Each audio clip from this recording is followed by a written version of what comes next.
만나면 서로 K그룹에서 잘 놀기도 하고 싸울 때도 있죠. 어른들도 그래요. 언제 싸우죠? 서로 양보하지 않을 때, 혼자 독차지하려고 그럴 때 싸웁니다. 어른들도 그래요.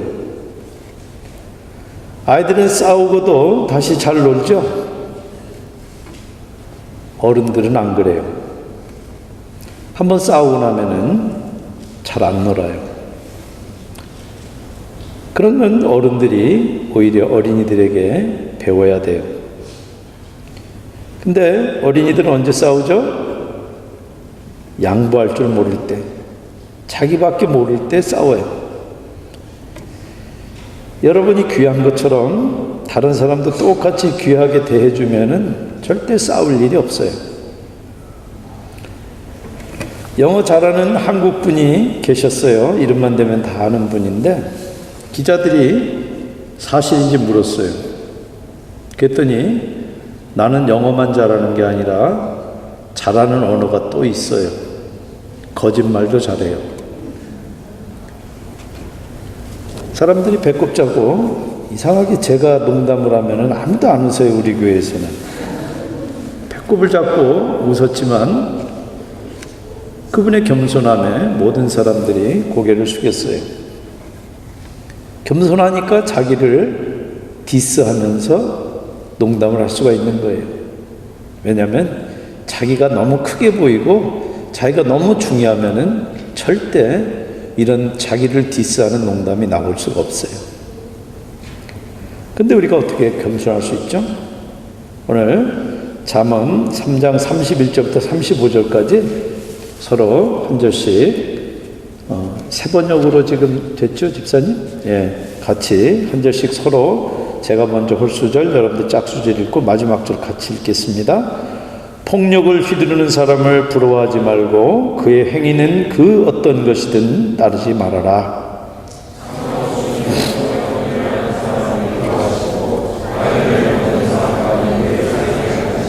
주님은 악한 사람의 집에는 저주를 내리시지만 의로운 사람이 사는 곳에는 복을 내려주신다.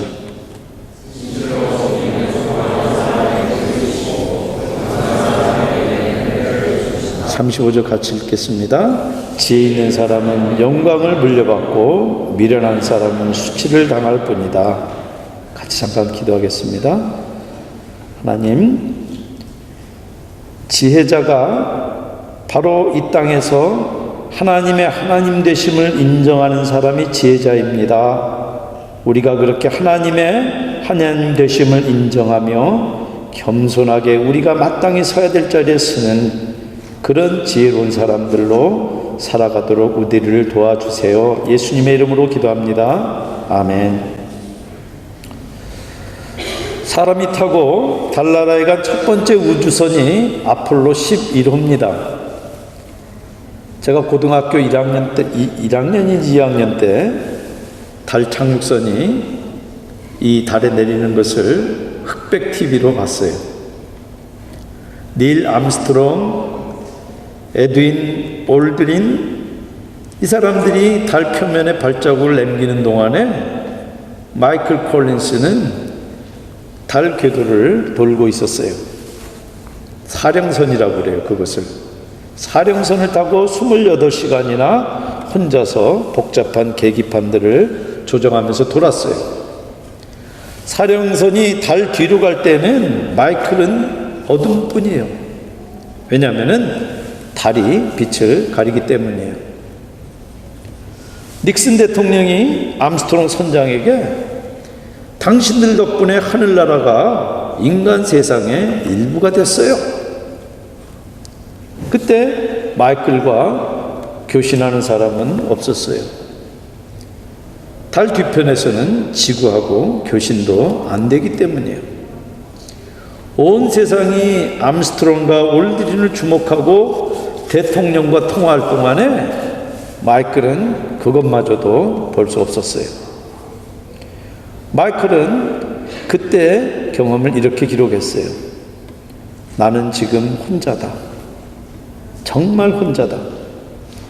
여기 생명체는 단 하나 나뿐이다.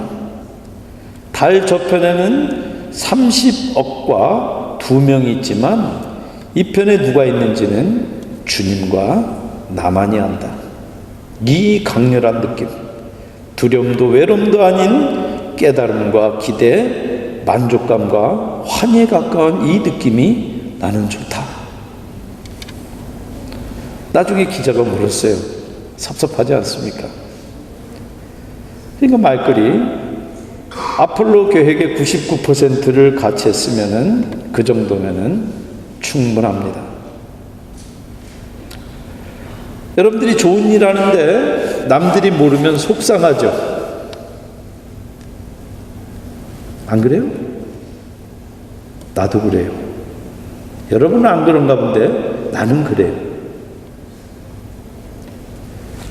어른이 되면 달라질 줄 알았는데, 나이가 좀 먹으면 달라질 줄 알았는데 똑같아요.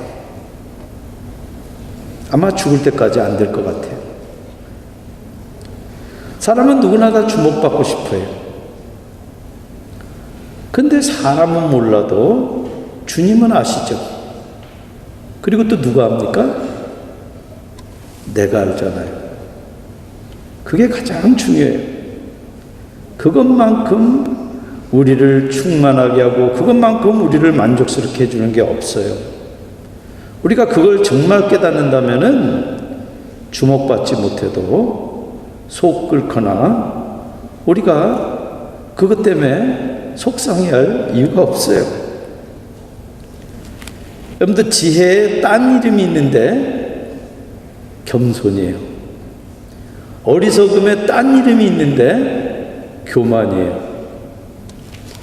여기 34절에 진실로 주님은 조롱하는 사람을 비웃으시고 겸손한 사람에게는 은혜를 베푸신다.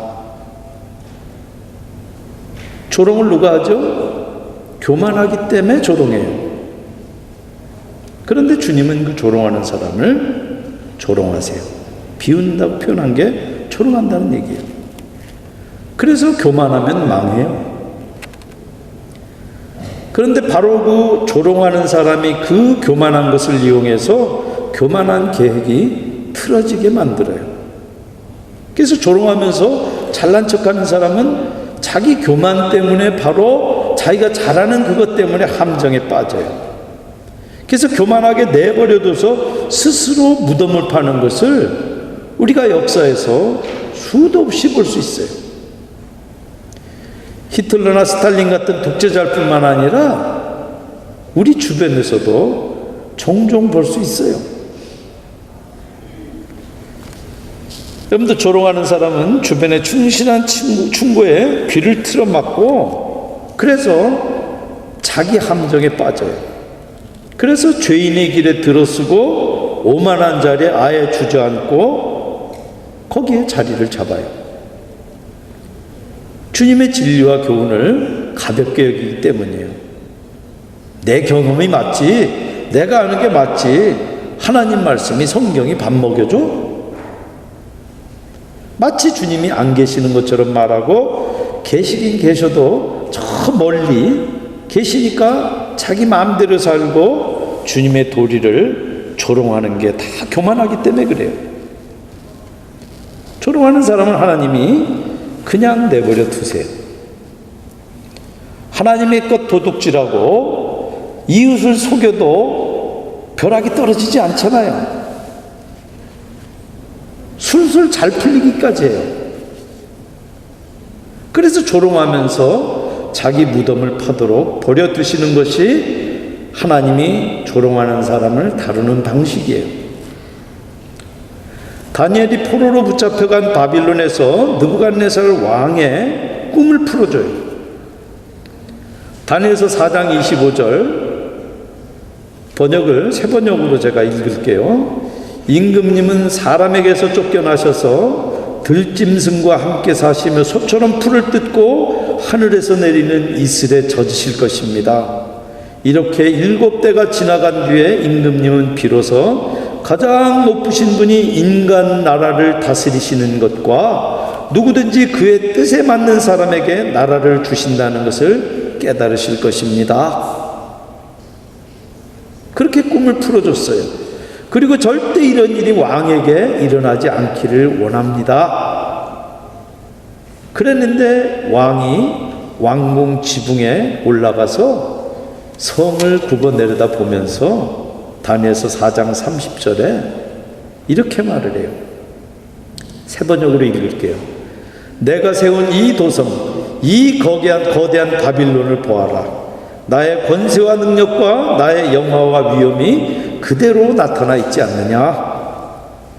바로 그 교만한 말을 뱉기가 무섭게 다니엘이 꿈을 풀어준 그대로 그 느부갓네살 왕에게 이뤄져서 그 자리에서 쫓겨나서 짐승같이 살아요. 그리고 7년이 지나서 제정신이 돌아오고 하나님 앞에 겸손하니까 다시 왕으로 돌아와요. 그리고 그때 경험한 그 일을 히브리어가 아니라 이 아람어로, 이 바벨론 사람들이 쓰는 아람어로 기록을 했어요. 그래서 다니엘서에 보면은 다니엘서의 일부분은 히브리어지만은 바로 이 내용부터는 전부 아람어로 되어 있어요.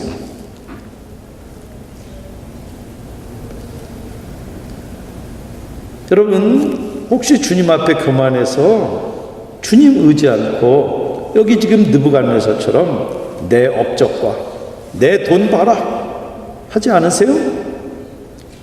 자기 힘과 돈만 믿어도 여러분들 술술 잘 풀리세요? 큰일이에요. 하나님이 지금 두고 보시는 거 아닐까요? 빨리 회개하고 돌이키세요. 느부갓네살처럼 7년이나 짐승처럼 또 쫓겨나기 전에 빨리 돌이키세요. 그리고 주님, 제가 가는 길이 주님 앞에 바르게 해주세요. 주님의 것 도적질했으면은 속건제 제물처럼 길트 오퍼링처럼 20%를 더해서 내가 돌려드립니다. 내가 사람을 속여서 빼앗았으면은 여기 20%를 더해서 돌려드립니다. 저를 고쳐주세요. 실제 돌려주고 돌려드리고 돌이키세요. 부디 교만한 길에서 빨리 떠나세요. 거기에 비해서 여기 겸손한 사람은 히브리어로 고통받는 사람이라는 뜻이에요. 내 높은 자리 사양하고 양보자라면 사람들은 겸손한 사람이라고 그러지만은 왜 양보하고 그럽니까? 겸손한 척 하는 거예요. 사람은 절대 겸손할 수 없어요. 여기 34절에 겸손한 사람은 히브리어로 고통받는 사람이란 뜻이에요. 무슨 뜻이냐면은 마태복음 5장 10절 11절에 의를 위해 핍박받는 사람하고 같은 뜻이에요. 상대적으로 남들과 내가 더 낮아지겠다 그런 상대적인 그런 겸손이 아니라 하나님의 나라 의의가 그것이 동기가 돼서 움직이는 사람이 겸손한 사람이에요. 예수님 때문에 욕먹고 핍박받는 사람이 겸손한 사람이에요. 그러면 자연히 사람들에게 부드럽고 하나님 앞에 겸손해요. 12사도들 가운데 야고보와 베드로 두 사도가 바로 잠언에 오늘 이 말씀을 인용을 했어요. 야고보서 4장 6절에 하나님이 교만한 자를 물리치시고 겸손한 자에게 은혜를 주신다 하였느니라.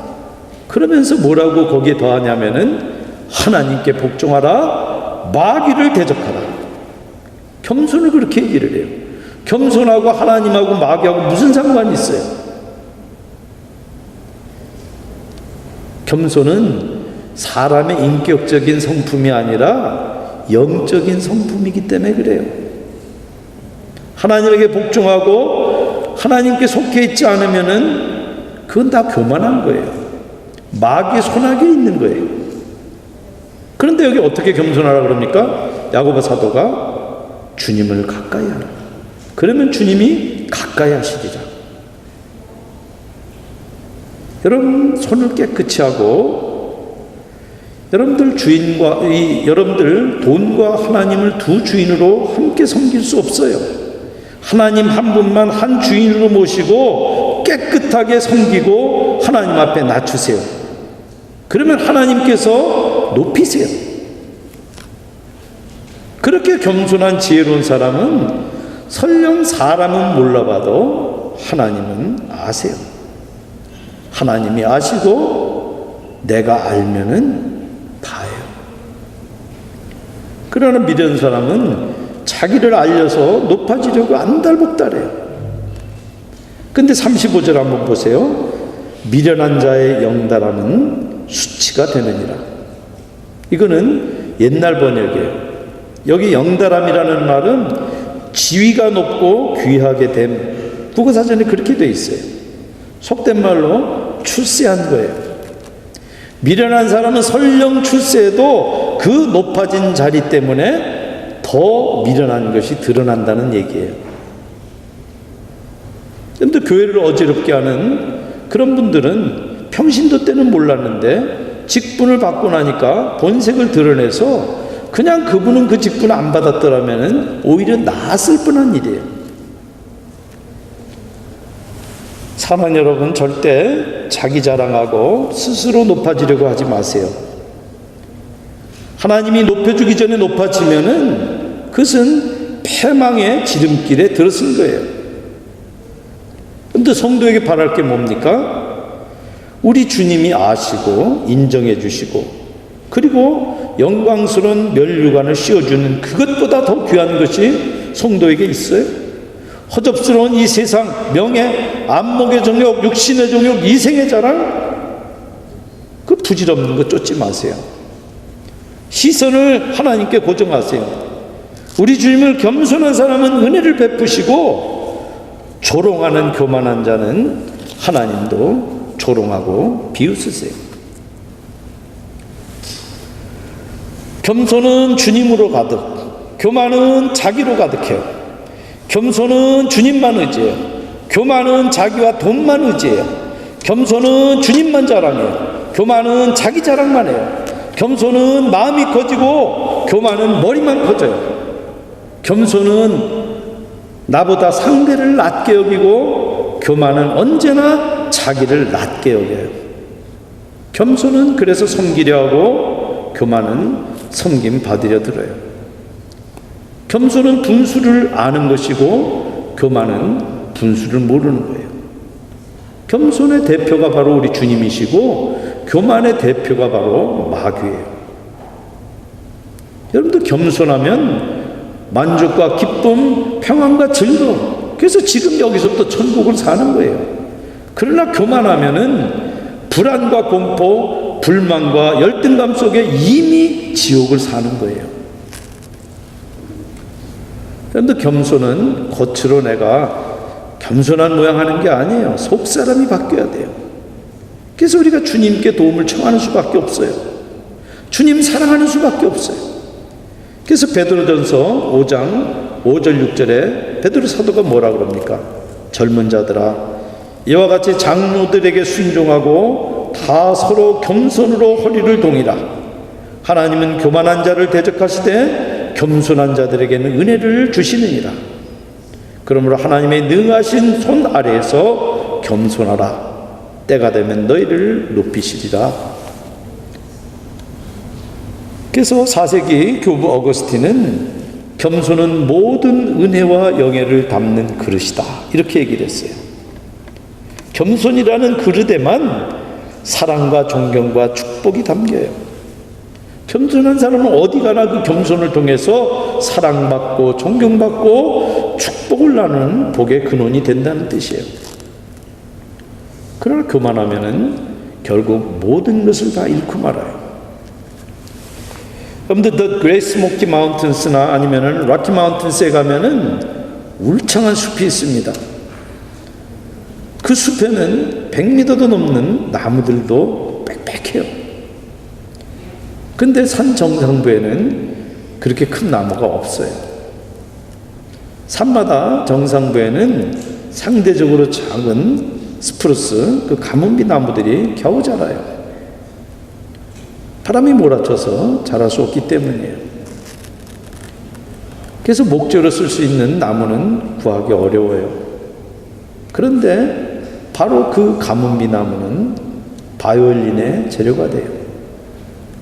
오랜 세월 바람과 추위에 시달려서 단단해지고 짤막해진 그 나무가 바이올린이 돼서 사람들의 심금을 울려요.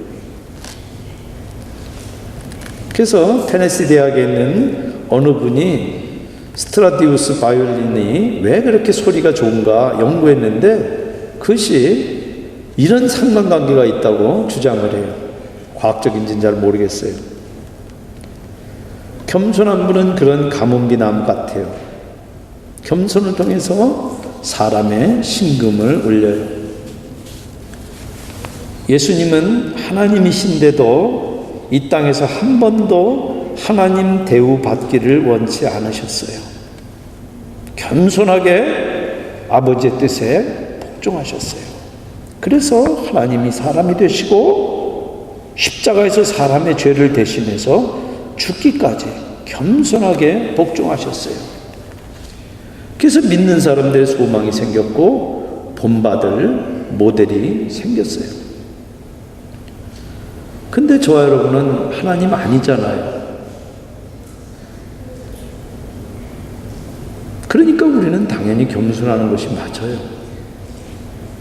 주님처럼 겸손하게 주님을 따르면 마침내 주님이 친히 여러분 눈에 흘리는 그 눈물을 닦아주실 것이고 여러분 이마에 흐르는 그 땀을 닦아주실 것이고 그리고 여러분 머리에 금면류관을 씌워 주실 거예요. 오늘 지혜자가 뭐라고 그랬습니까? 교만하면 주님이 내버려 두셔서 그 교만 때문에 스스로 망해요. 그러나 겸손한 사람은 하나님이 은혜를 베푸세요. 여기 있는 분들 한 분도 빼놓지 말고 우리 어린이들까지 겸손하게 주님의 은혜의 대상들이 다 되시기를 주님의 이름으로 축원합니다. 아멘. 기도하시겠습니다.